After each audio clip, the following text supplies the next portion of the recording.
Hi guys, we're going to learn how to reposition someone on their side today.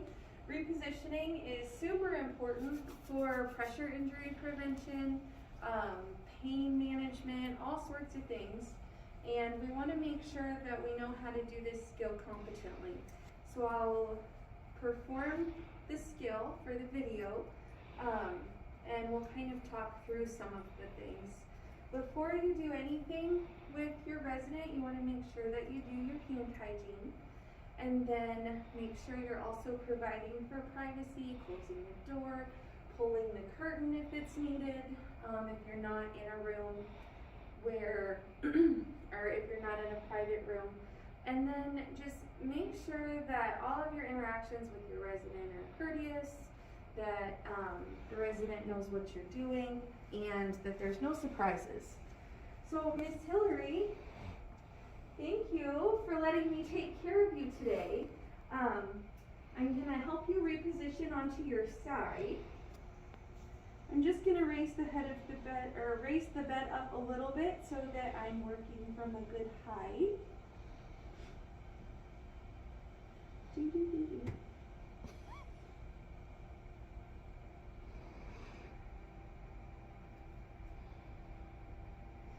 Alright. Using proper body mechanics is really important to making sure that you're keeping yourself safe, and you only get one back. So, I am going to lift up this half rail so that when I scoot her over, she doesn't, tumble out.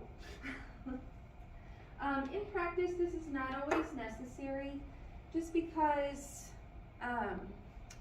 not a lot of our residents actually use side rails.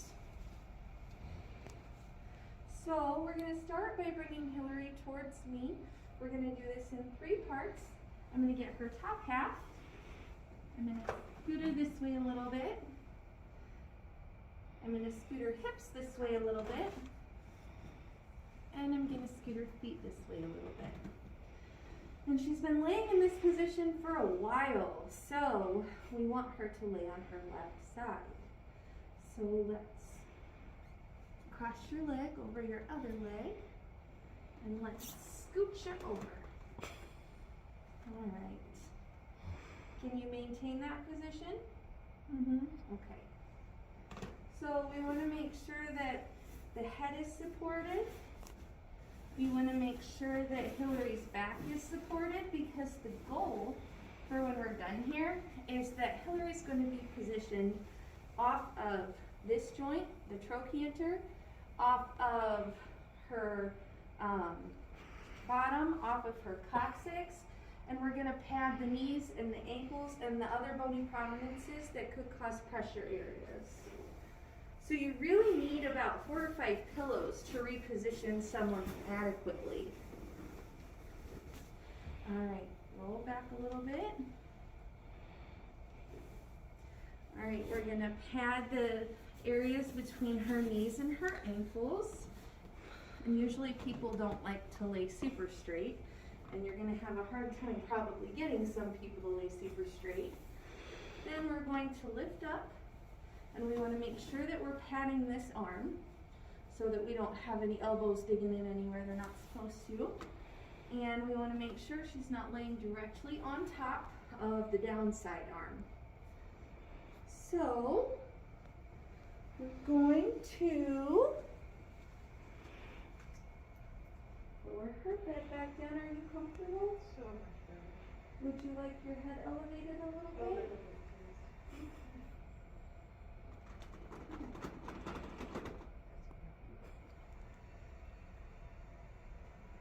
Alright, there we go. We just want to keep you safe. There's your thing if you need to adjust your bed at all. And here's your call light. The rail down. So you feel safe, you feel comfortable, we're all good to go. Can you lower this down, please? For this skill, you're not supposed to. Okay, so I'll just explain. That's actually probably a really good teaching moment. So when you're working in practice, having these side rails up can be considered a restraint. So usually we put these side rails down when we're working in practice. The reason that we're using the side rail at all for this video is because we're using this video for our CNE training program as well.